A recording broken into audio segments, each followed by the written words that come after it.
দেখুন বন্ধুরা, আজকে আমি রান্না করছি স্পাইসি চিকেন।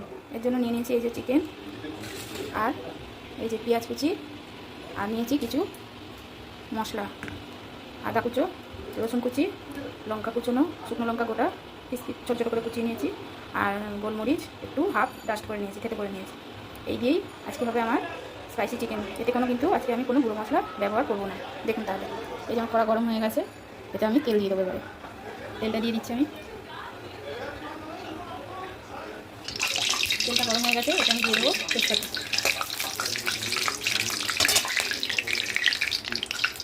তারপর দিয়ে দেবো কুচনো পেঁয়াজ।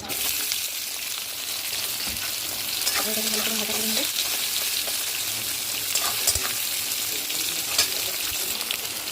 পেঁয়াজটা একটু নরম হওয়ার জন্য আমি একটু দিয়ে দেবো অল্প করে একটু লবণ, যাতে পেঁয়াজটা একটু তাড়াতাড়ি নরম হয়ে যাবে।